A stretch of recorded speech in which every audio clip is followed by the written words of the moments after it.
சீரியல்களின் full எபிசோடுகளை Sun டிவியில் ஒளிபரப்பான உடனே எக்ஸ்க்ளூசிவாக சன் நெக்ஸ்டில் மட்டும் ஃப்ரீயா பாருங்கள்.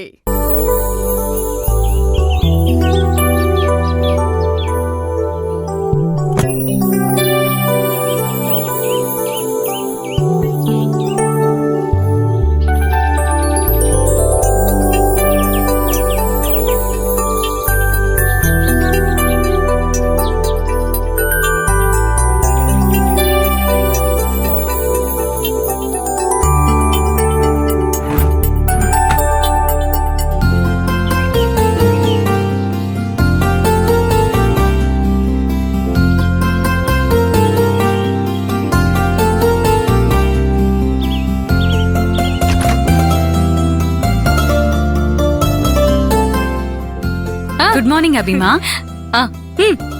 அட, நம்ம செடியில பூத்ததா? ஐயோ வேண்டாம், நீயே வச்சுக்கோ. நீ இந்த பூவ மாதிரி எப்பவும் ஹாப்பியா இருக்கணும்.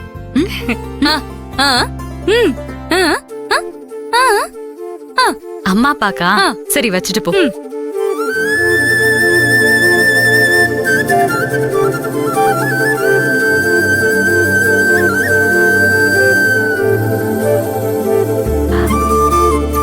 அபி சந்தோஷமா இருக்கா. இப்பவே அவகிட்ட சஞ்சீவ பத்தி பேசிட வேண்டியதான்.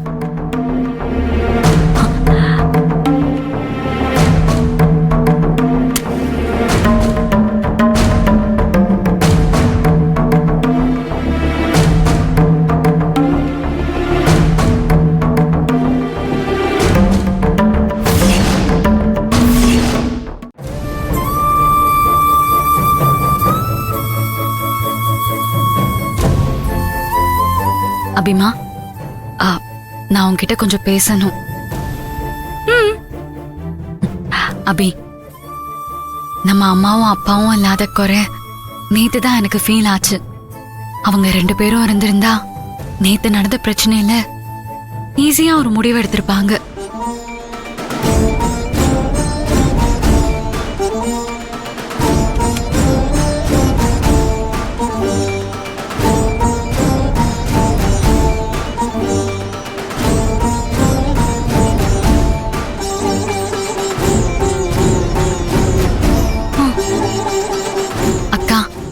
எனக்கு நீதான் எல்லாம்.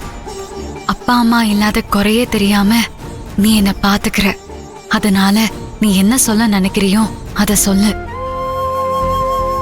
அபிமா, நேத்து நடந்த எல்லாத்தையும் மறந்துரு. கொஞ்ச நாளைக்கு முன்னாடி மாமா என்கிட்ட வந்து சஞ்சீவுக்கு உன்னை கல்யாணம் பண்ணி வைக்கணும்னு அவர் ஆசையா சொன்னாரு. நானும் அவர்கிட்ட உன்கிட்ட பேசிட்டு சொல்றேன்னு சொன்னேன். ஆனா அதுக்கெல்லாம் அவசியமே இல்லாத மாதிரி உன் மனசுல சஞ்சீவ் இருக்கிறத நான் தெரிஞ்சுக்கிட்டேன்.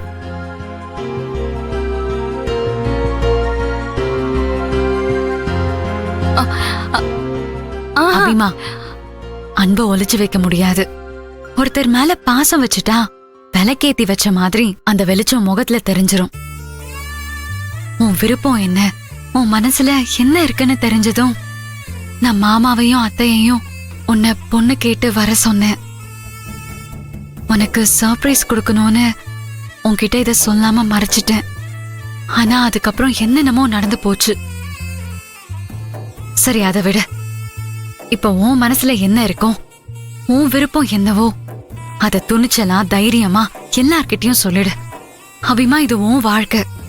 உன் எதிர்காலம் எப்படி இருக்கணும்னு நீதான் முடிவு பண்ணணும். நீயே முடிவு பண்ணு.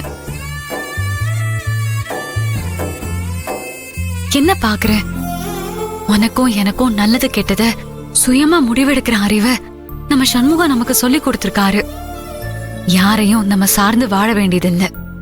நம்ம வாழ்க்கை நம்ம விருப்பப்படிதான் இருக்கணும். அதுக்கான சுதந்திரம் உனக்கு இருக்கு. சண்முகம் இந்த மாதிரி ஒரு சூழ்நிலையில உனக்கு பிடிச்ச வாழ்க்கையை எடுன்னு தான் சொல்லிருப்பாரு.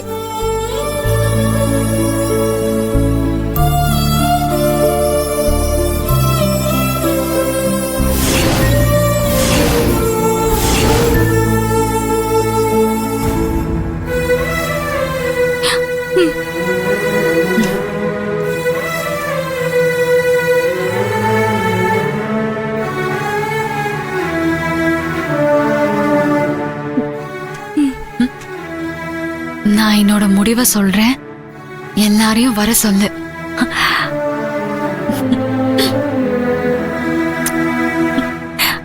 அபிமா, இப்பதான் எனக்கு நிம்மதியா இருக்கு. உன் மனசுக்கு பிடிச்ச வாழ்க்கை உனக்கு அமையணும், அதான் என்னோட வேண்டுதல். நான் இப்பவே போய் அத்தையையும் சின்னையாவையும் பார்த்த விஷயத்த சொல்லி எல்லாரையும் வர வைக்கிறேன். இந்த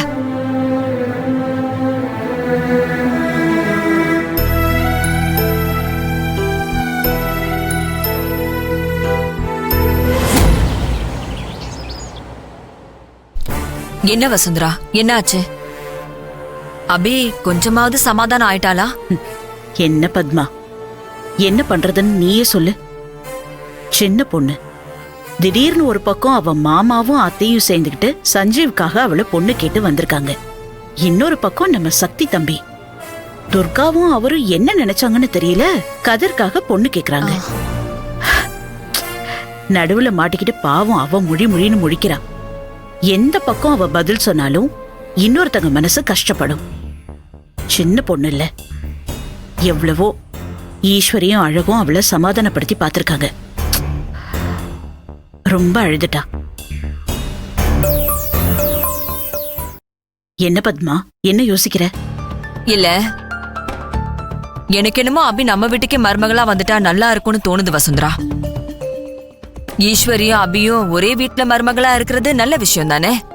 அது மட்டும் இல்லாம அக்கா தங்கச்சி ஒரே வீட்டுல இருந்தா சந்தோஷமா இருப்பாங்கல்ல.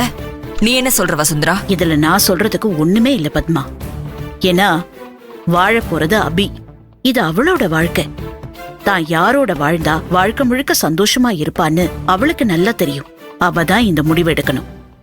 அது நம்ம கதிரா இருந்தாலும் சரி, இல்ல சஞ்சீவா இருந்தாலும் சரி. அவ மனசுக்கு யார பிடிச்சு அவ கண்ணை காட்டுறாளோ அவங்களதான் கல்யாணம் பண்ணி வைப்பேன். அதுதான் என்னோட முடிவு. எப்பவுமே அவளோட சந்தோஷம்தான் முக்கியம். இதுல அபி நம்ம வீட்டு மருமகளாதான் வரணும், அவ மாமா வீட்டுக்கு மருமகளா போக கூடாதுங்கிற எண்ணம்லாம் எதுவுமே எனக்கு இல்ல. அவ என்ன சொல்றாளோ அதுக்கு நான் கண்டிப்பா தலையாட்டுவேன். அத்தை, வா. என்ன ஈஸ்வரி, அபி நார்மல் ஆயிட்டாளா? இப்ப பரவாயில்ல, கொஞ்சம் நார்மலா இருக்கா. சரி, என்ன அவகிட்ட பேசி பாத்தியா? அவ மனசுல யார் இருக்காங்க, ஏதாவது சொன்னாளா? அத்தை, அவகிட்ட நான் பேசினேன். உன்னோட எதிர்காலத்துக்கு உனக்கு எது சரின்னு படுதோ அத முடிவு பண்ணு, மத்தது எதையும் நினைச்சு மனச போட்டு குழப்பிக்காதன்னு சொன்னேன். அவளும் யோசிச்சு பார்த்துட்டு அவளோட முடிவை சொல்றேன்னு சொல்லிட்டா. எல்லாரையும் கூப்பிட சொல்லிருக்கா. சரி, நல்ல விஷயம்தான். அவ்வளவுதான்.